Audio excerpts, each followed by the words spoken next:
Hello, folks. Welcome back to the Catholic OCD Podcast. We are continuing on our biblical series of salvation history from the Old Testament.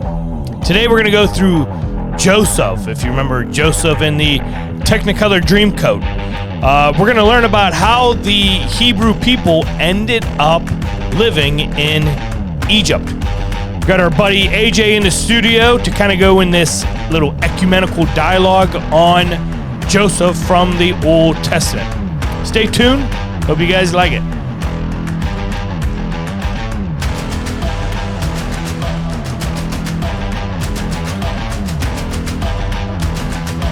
We always do these Seinfeld references. Yes. On the show because we do. Big Seinfeld. These pretzels are making me thirsty. These pretzels are making me thirsty. Like, boo. Oh, that's no good. But we would be remiss, yes, if talking about Joseph and Technicolor Dreamcoat. Ah, you remember when Kramer gets the coat? Yep. And then they think he's a prostitute, or not a prostitute, a pimp. Yeah. Yes. Good episode. Good stuff. So, a very quick recap of what we've covered so far in the Old Testament. We went through Adam and Eve and the fall of man, original sin entering the human being. Basically, this is how humans get jacked up, twisted inside, and this is based on the lie that they buy from Satan that God is not a loving father, but that God is a tyrant. They buy this lie, and this deforms the human being. So we are born with this fallen nature. We learned about how Christ fulfilled all of those curses given to Adam, and we learned about that typology. Then we went to the flood with Noah, and then we went to Abraham. And Abraham, now God has picked this bloodline to himself, this family bloodline that he's going to start with Abraham. And this is roughly around 1900 BC. And this is pretty much, the bloodline of Abraham is pretty much who God's going to deal with for the next 1900 years.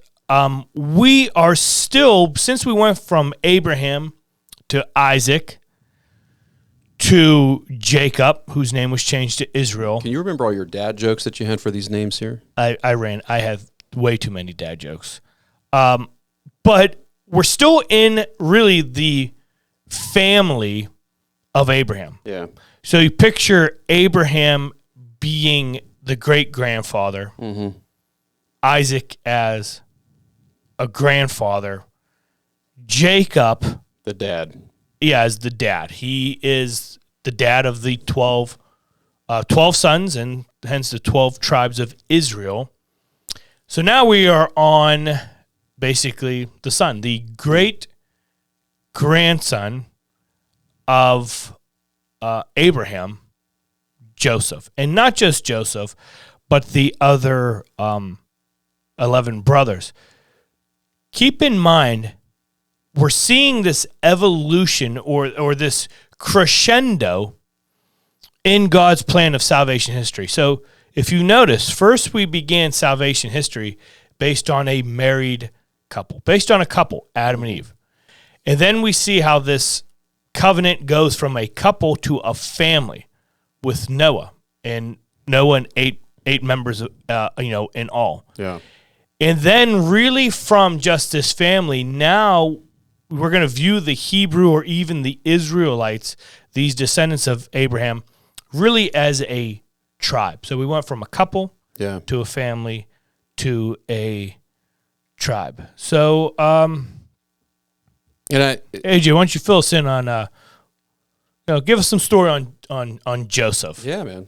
I was thinking, just to kind of piggyback off what you were just saying about a tribe. I mean, I think the nature of the Great Commission, kind of fast forwarding to, making some of those connections. Joseph being a type of Christ bringing salvation to the world, so to speak, through what he did, the world of his day. I mean, it was a type of, I'm sure you'll cover that in depth. But Jesus with the Great Commission, broadens it even further, where he says, go disciple the nations. Yeah. Baptizing them in the name of the Father, Son, Holy Spirit, and teaching them to observe everything I've commanded you. So, you see the tent gets larger and larger and larger. Oh, yeah. Because next we're going to go to from a tribe. So we went from a couple to a family with Noah. Okay. To a tribe, basically with Abraham as descendants. Okay. Next, we're really going to go to a nation with Moses, with the law. Okay. With, and then from a nation to a kingdom with David. Yeah. And then, really, even if we're taking the term of Catholic, meaning, the ecumenical version of it as universal, like basically God's going global. Yeah, he's going global. Which I personally think that's an important distinction to make, because a lot of people look at kind of our job in the world. I mean, even, a little bit of this kind of dives into eschatology and your views on how optimistic you are about, not you personally, but I mean, somebody listening, about the advancement of the gospel, the kingdom in in this world before Christ returns. But I think it's just either way, it's an important distinction to make. You see that broadening out scope of what God is doing, and that was always the plan. His plan was always to create a world that was filled with His glory. That was always His plan. So no, that is Catholic theology. Yeah. One of the signs of the end time, like we don't get into we never tie it so closely to politics, with all the people listen, if you take Obama and you multiply Obama, nor should we, by 37, and then you stand on your head and you spin around 3 times, you'll hear a voice that says makes 666. He's the Antichrist, right? And but the gospel being spread through all corners of the world is one of the signs, and the mass conversion to Christ of the Jews. Yeah, these are both signs from the Catholic perspective. Yeah, I think biblically, you see these things. But we like to be biblical. As far as Joseph, I think at least one of the things I know we were discussing is I found very interesting. I didn't realize there's archaeological evidence for his existence. And now I went to a conservative seminary where they believed in the literal nature of the Bible and the Bible stories. They believed the Exodus was true. They believed the stories of the patriarchs was true. But I was also told that there isn't a lot of evidence. And they were just stating that factually, saying that. But that isn't true. There is evidence. There's evidence, a lot of evidence for the Exodus. As you know, I just went on a trip to the Middle East. Climbed a big mountain of evidence, actually. And you left, so that's proof of the Exodus. I lived, right there. You exited. I lived. But there's also proof of Joseph's existence in an ancient city called Avaris. It's an archaeological site called Avaris. Now, you can actually watch a documentary called Patterns of Evidence, The Exodus, which describes this in detail. I think you can actually watch that digitally. It's available on Vudu and YouTube and Amazon. The guy that made that series actually has 5 different documentaries that he's made, and the most recent one just came out. It's about Mount Sinai. It premiered while I was there, so that's why I didn't get to see it in the theaters. But he's coming out with these things in the theaters. He's a Christian filmmaker. Now, I will say this. When I've told people I would do podcasts with Protestants, I had a lot of conservative Catholics listen, it's a matter of time before they start.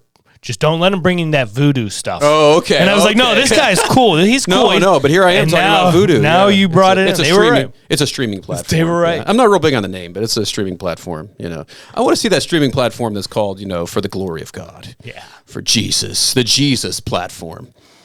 But they already have that. It's called the Bible. So anyways, in his first documentary, he covers specifically the Exodus. And one of the most fascinating parts of this documentary to me was when they covered this city, this ancient location called Avaris, and it's underneath Ramses. Yeah. So this is actually one of the reasons that they say that in the Bible, when it says that the Hebrews lived in Goshen, which is an ancient Ramses. That's the name of the city they give. We think it was actually not Ramses. Ramses was not the Pharaoh of the Exodus like he was in the Ten Commandments movie. But the Exodus was actually earlier than that, about 300 years earlier than that, either the copyist or the whatever down the line was saying Ramses, so they would know what city it was that he was talking about. That's where they were. It didn't mean that Ramses was the Pharaoh of the Exodus, but they lived in the city of Ramses, because that's the reason that Ramses was tied to the Exodus in the 1956 Ten Commandments movie, because of that statement about the location. Are you sure it wasn't just because it was near an ocean made up of rams, and they called it the Ramses? Yeah, and Charlton Heston, I mean, maybe he had something to do with it. I don't know. I mean, if Charlton Heston said something, I would believe it's got to be true. It's got to be. So in this ancient site, which is actually beneath Ramses, so it's like a location beneath that where they actually unearthed it and they excavated it. They found basically an ancient Semitic Hebrew civilization living there.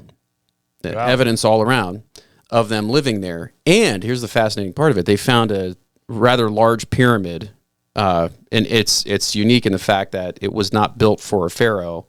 It's very unique in the fact that they didn't build pyramids for anybody who wasn't a pharaoh. And inside that pyramid, let's say the pyramid was the size of about a 2-story house or something, there was a large statue the size of about twice the size of a human being, which was broken down when they found it. But it was made to look like, I think it had a shepherd's staff. It had like I don't remember if it was like yellow skin, because it was painted, and there's still some of the flakes of the paint on there. You see a little bit of the color. It was made to look like an ancient Egyptian description of a Semitic person, of somebody living in the land of Canaan, an Asian living in the land of Canaan. Kind of like we would portray somebody living in the sticks. Yeah, that was kind of the way they did this. And the statue, about twice the size of a man. I believe the statue is actually currently in the basement. It's not on display, but it's in the basement of like the Egyptian Museum of Natural History, or one of the Cairo Museum or something like that. Is it in the basement of the Alamo with Pee Wee's bike? Could be. Yeah, it could be. Yeah, but it had a multicolor coat on this statue. I mean, so fascinating. And there was Kramer. There were 12. Yes, like Kramer. There was 12 grave sites outside. There was a pillar with 12 houses, or 12 houses. There was a house with 12 pillars and grave sites, 12 graves. And there were no bones in the grave in the pyramid. There were bones in there. It was a tomb, but the bones were removed. Well, and we're going to find out. Very fascinating. Why would there be anything built to Joseph, and why wouldn't his bones be in there? Yeah. And let's basically find out. So there is evidence for Joseph. That was what I was getting at. Yeah, there is archaeological evidence for him. So what we know is obviously the recap of Abraham has Isaac, his only beloved son that it talks about. Isaac's going to have Jacob and Esau. This covenant blessing's going to go with Jacob. It's going to go with the younger son, just like it did with Isaac. Now, Jacob, whose name gets changed to Israel, Jacob's going to have 12 sons. Now, at this time, basically the second to youngest son is Joseph. And there's this understanding that Joseph's kind of has this special place in his father's heart. And he is basically really highly educated. And you start to see a jealousy that rises among the other older 10 brothers. Yeah. Joseph had one younger brother, Benjamin, and he had 10 older brothers. Just a little jealousy. Yeah, a little bit of jealousy. A little bit. So as they become very jealous, his father, Jacob, says, "Oh, I know how to solve this problem. I'll give you, and only you, this special coat."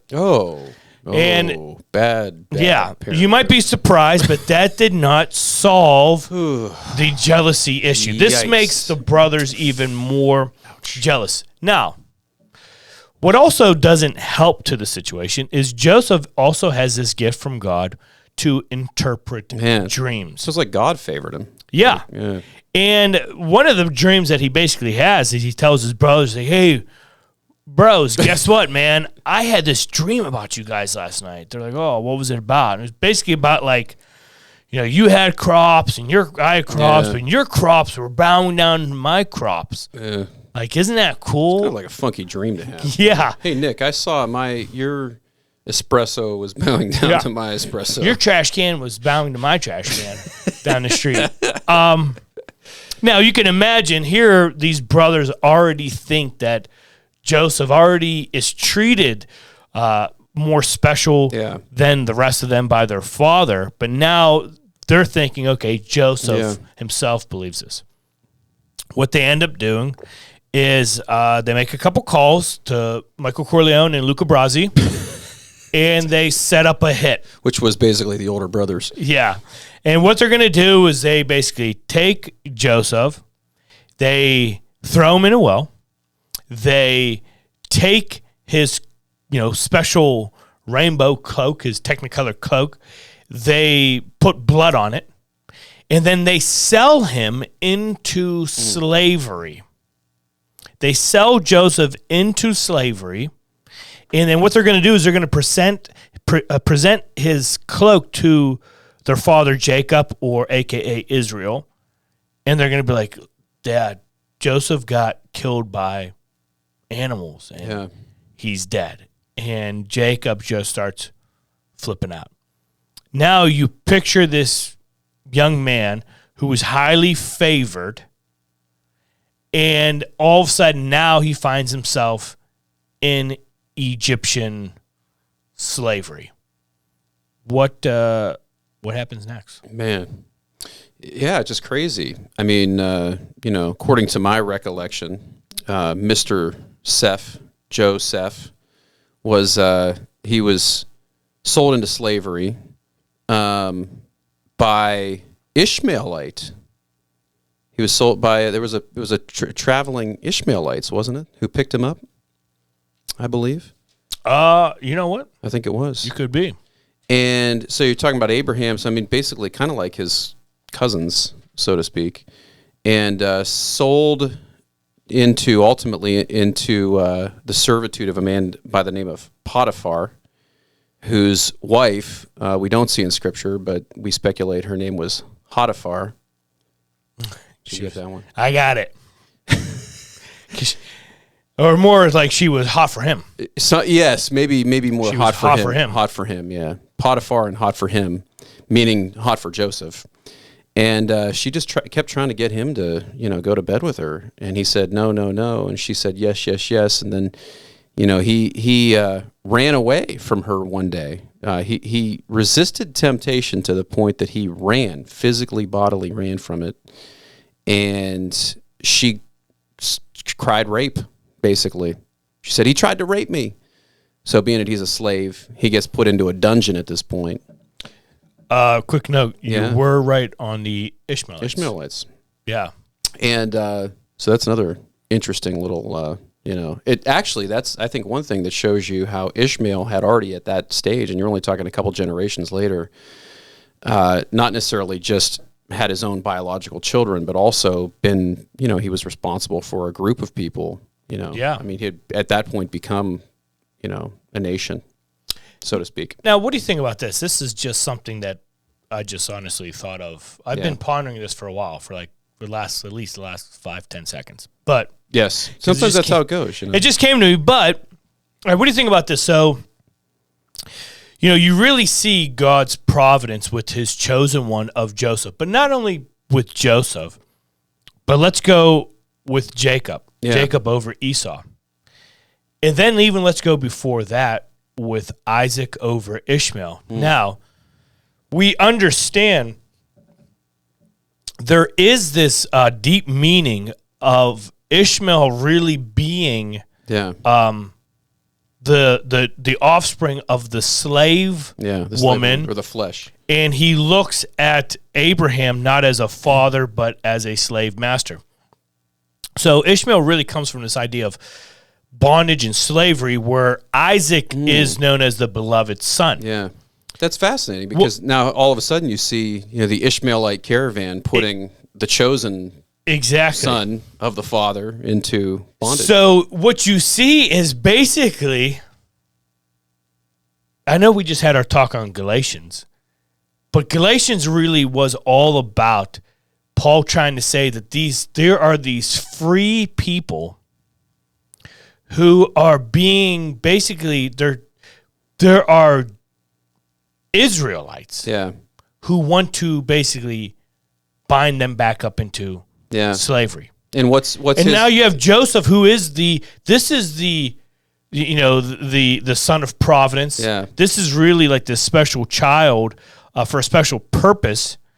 And he finds himself having his fellow Israelite brothers actually selling him into slavery, and they're trying to basically put the bondage of Ishmael back on them. And when you see Paul brings this up in Galatians about, you're not from the slave children, but we're from the free children. And I got to imagine the Judaizers didn't want to hear it.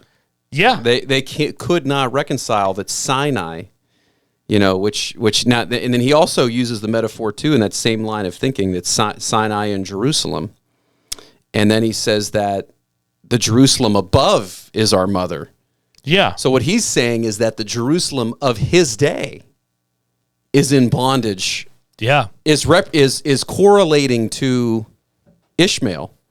I mean, for a Jew, and that would have been unthinkable. Honestly, did you ever make this connection before, like just about like with Joseph being sold with the Ishmaelites, with Galatians, and not with Galatians and the. This is why it's so hard. In case you haven't noticed, when me and AJ try to talk about something, it's so easy to get off track because like all of a sudden it's like on Hook. Remember everyone sneezed like Captain. Yeah. Lightning just struck my mind. That's how I get all the time. But anyways. That was a Kramer-esque maneuver there. I like that. So we're way off track. So you should start making your entrance like Kramer, like a different way every episode. I would trip over all these chords.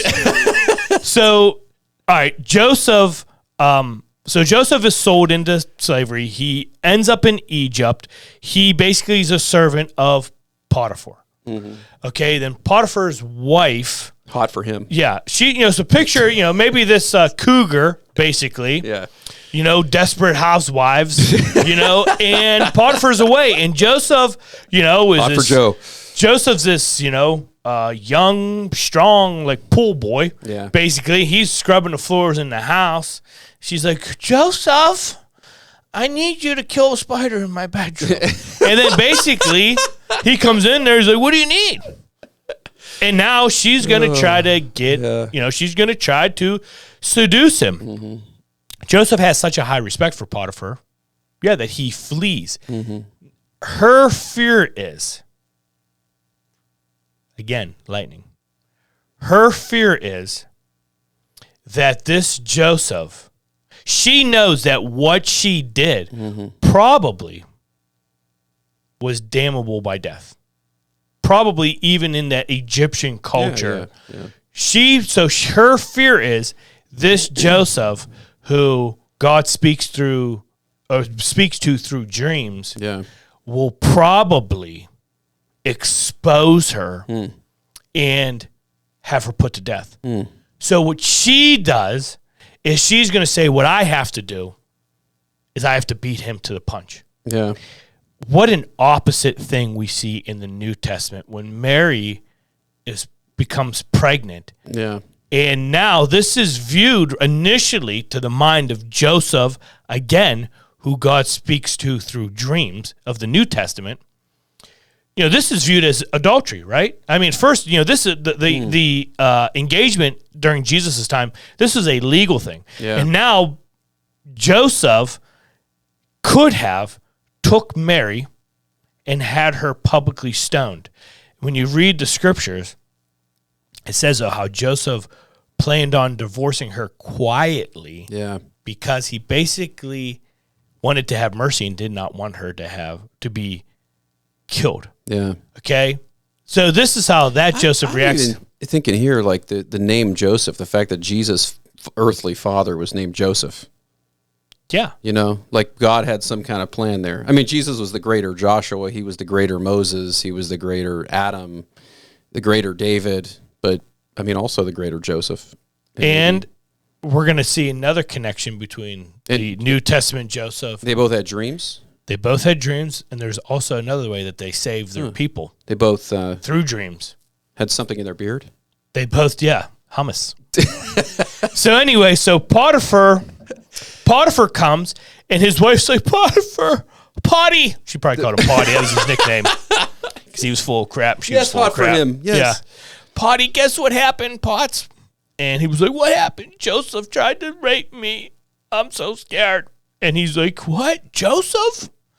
Now, at this point, you got to wonder if Potiphar's kind of like, listen, he probably had a suspicion.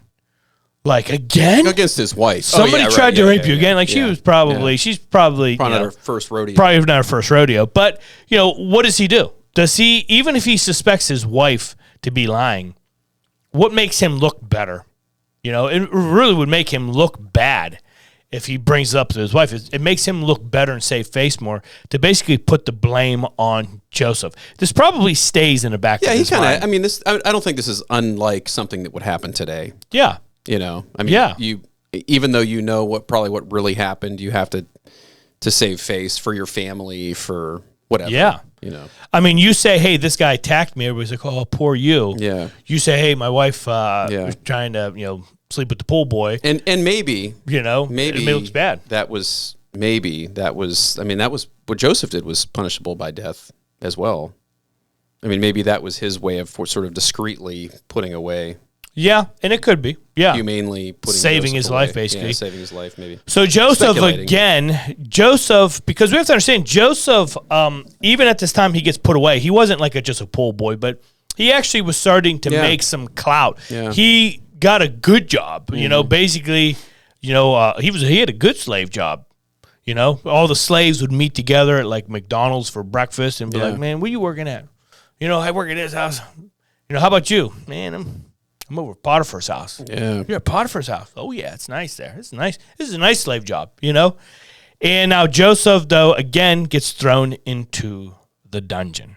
So, again, he's in the pits, literally. Well, he's in there with two people. One who was this person who used to be the cupbearer for Pharaoh. So this dude's job was just to hold the cup of wine for Pharaoh. In case he was poisoned, right? Is that why? I think so. Okay. And then the other guy maybe I'm wrong on that. No, you could be right. I mean, it makes sense. The other guy, his job is he's a baker. So you have these two people down there, and what ends up happening is they both have these dreams. And they're talking about their dreams, and Joseph's like, I can interpret dreams. So the cupbearer tells his dream about what he sees, his imagery he sees. And Joseph says, what that means is, like, in 3 days, you're going to be taken out of here. You're actually going to be, placed back in your position. You're going to be lifted up. This is great news. You're going to go back to your position. So after Joseph interprets this dream, then the bread maker, the baker's like, oh, dude, well, man, hey, well, listen to this dream. What about this? And he tells his imagery, and Joseph's like, yeah, that's not good. It means in 3 days you're going to die. They're going to kill you. And the baker gets killed, and the cupbearer goes up, and Joseph's like, listen, when you go up, don't forget about me. Now, while the cupbearer is up there and he's involved with everything and he hears Pharaoh talking and Joseph's down in the pit, now Pharaoh's going to have this reoccurring dream that is bothering him. And he wants people to interpret it, and nobody can interpret it. And the cupbearer remembers about Joseph, and he says, Pharaoh, there's this guy, Joseph. He's in the dungeon. He can interpret dreams. What happens is, go ahead, what was the dream about? Oh, the Pharaoh's dream? Yeah.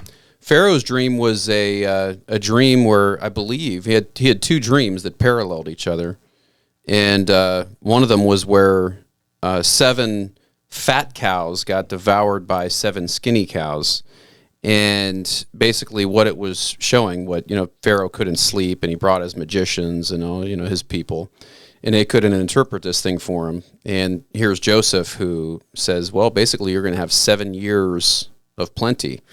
And and then 7 years of famine right after that. The skinny cows, the years of famine are going to swallow up the years of plenty that you have.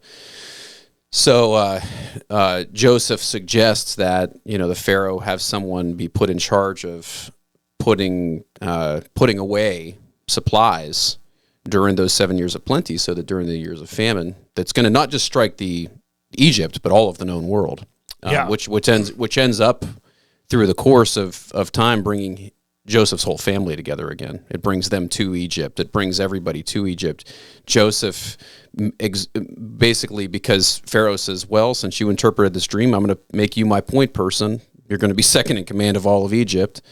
And so Joseph is, I guess to kind of get to the point, he's put up into the position of the right hand of majesty, and he brings salvation to the known world. So you see a tremendous reflection of you think about how someone else in the Bible. Hint, hint. You think about how this. Okay, think about this from an economic point of view. Okay, let's just say let's say, what year was that? What year did COVID start? 2000? 2020. Early 2020. So or technically, 2020. at the very end of 19 is when you had the first case. So let's picture this in beginning of March. Yeah.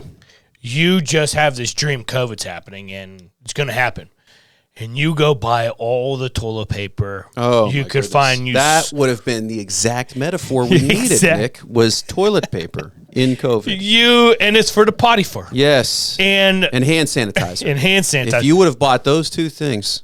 Yeah, and you buy these. Holy cow. Picture you bought all these, and then all of a sudden the whole world is out of this. Yeah. And now you have it all. And you did. You saw, these losers who did this, and they're selling hand sanitizer and stuff like this for 10 times what it's worth. But basically, what happens with this dream is because Egypt had this storage that they kept, everybody else is starving.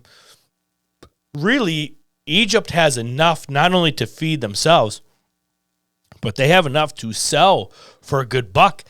Pharaoh's looking at man, not only are we eating, but man, we're making a killing. And now you have Joseph's whole family has to come to Egypt basically to be saved. Going to Egypt is what saves Joseph's family. You see this connection in the New Testament, because in the Old Testament, how did God save his family? This is his family. The children of Israel are his family at this point. How does God save his family? He's going to use a man named Joseph, who he speaks to through dreams, to save God's family by bringing them to Egypt. Yeah. And you look at the New Testament when Jesus' earthly father, sleeping, and the angel wakes him up and just tells him, listen, Herod's coming. This is bad. You got to take Mary. You got to take Jesus. You got to get him out of here. Again, God used God's family, of Jesus, Mary, and Joseph are in danger. God's going to save them. He's going to use a man named Joseph, who he speaks to through dreams, to save them. Where's Joseph going to take them to? Yeah. Egypt. Again, this is where Jesus and Mary and Joseph are going to go to Egypt. And did you mention Abraham too? Because he was Abraham went to Egypt. I actually just thought of this. Abraham went to Egypt, and Pharaoh took his bride. And earlier, this is earlier, yeah. But yeah. I know you already covered Abraham, so I know. It's, Abraham kind of pimped her out, but basically. he did. But and he got rich off of it. But think about this: Abraham, the bride, is taken captive, and God releases the bride through divine power. Plagues. through plagues. What he did to Pharaoh when Abraham was there. Yeah. And you see the same thing happen with Moses, with the bride. The bride of Christ, God's people, is the bride. Oh yeah, yeah. But Moses too. Yeah. Same thing. Yeah, that's what I meant. Yeah. They were the Israelites. Abraham were captive. and even Moses. Yeah. So now, but in Moses' case, they were brought in through Joseph. He was the one that brought them to Egypt. Right. Yeah. Yeah. So here again, though, you have Joseph, who now is the second in command, sits basically at the right hand of authority in Egypt. He went from slavery to and being humbled beyond belief, being falsely accused. And even when you look to the palace, and again, you see this person humbled. He's humbled. He is falsely accused, and then he is lifted up to the right hand of authority. And even you look at could we say resurrected, because the Hebrews kind of from say the that pit. from the dead. I mean, he was brought back, metaphorically speaking, from the dead because his father thought he was dead. The lamb's, but they put lamb's blood on him. I mean, there's all these metaphors. But you look at Jesus, especially when you're looking at Jesus. Philippians, when it talks about how he humbled himself, like he came down, like Jesus had this power, but he didn't use it. He didn't although he was in the form of God, he did not consider equality with God something to be grasped, which is basically meaning like he doesn't bully it. Jesus actually takes this position of humility.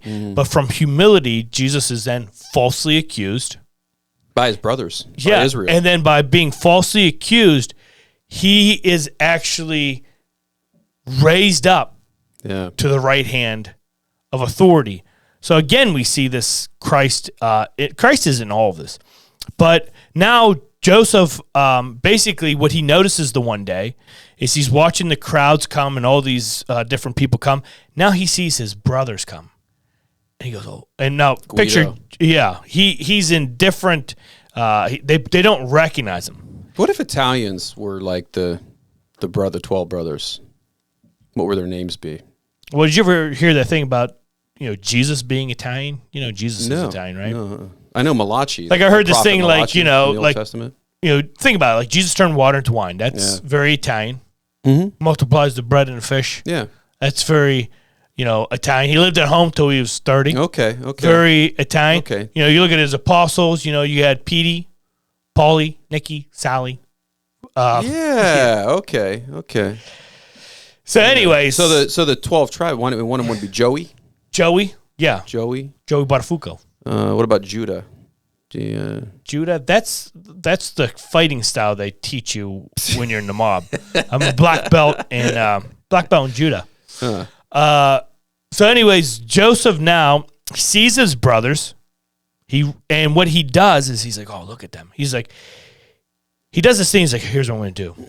I'm going to invite them to dinner. Yeah. So he invites them as their, his special guests. When they go to dinner, he's real nice to them. But then what he does is he takes some, golden silverware and stuff like that, golden things, and he's going to place it in the grain bags in the grain bags to take home. And then he's going to say, wait a minute, before you guys leave, empty those. And he's basically going to call out the younger brother, Benjamin. And he's basically going to say, like, Benjamin is stealing. And they're like, oh, no, you can't, you can't take our younger brother. It would just kill our dad. He already lost a son, and we never got over it. And no, take us, take our lives. And what happens is Joseph sees now these older brothers who were supposed to be protectors of him, and yet they were willing to sell him into slavery. Now he sees them truly repentant, and they're willing to die to save the younger brother. And this is, too, this is the fulfillment of the vision you were talking about, the fulfillment of the dream that he had, where he sees, they're bowing down, they're 12 sheaves, and here they are I mean, literally bowing down to him, coming before him, begging him for grain. That was the... Yeah, and that was the thing, because their wheat was bowing down to his wheat, and you do see this thing with the grain that comes true. And when Joseph sees the remorse, he reveals himself. They all have this happy embrace. This would be the part in the movie when they start playing like this beautiful music. And then they go get their father. And then now here comes Jacob/Israel. Yeah. And he realizes that his lost son is alive. And now the Israelites are basically going to immigrate to Egypt. Now, they're going to live good because Joseph has a high position, but before Joseph dies, he's going to have this prophecy again. He's going to tell his descendants, like, listen, there's going to come a time where the pharaohs aren't going to remember their covenant with me, and they're not going to treat you good. They're not going to treat our people good. They're going to treat our people bad. But he has this prophecy, but don't fear, because God will send a Savior. And this Savior that he's going to send is Moses, which will bring us to next week on the Catholic OCD. That's intense, man. Salvation history. I can't wait. All right, guys. I hope that this was informative to you. If you learned anything from this whole talk, remember that Joseph and the 12 tribes were Italian. So don't forget to like and subscribe. That's a joke. Don't forget to like and subscribe. That's not a joke. To this podcast. And thanks again to Pastor AJ for joining the show. Yeah. Thanks for watching. It's fun as always. Peace out, my brothers. And don't sleep with Potiphar's wife. Yep. Hot for him. Yeah, hot for teacher.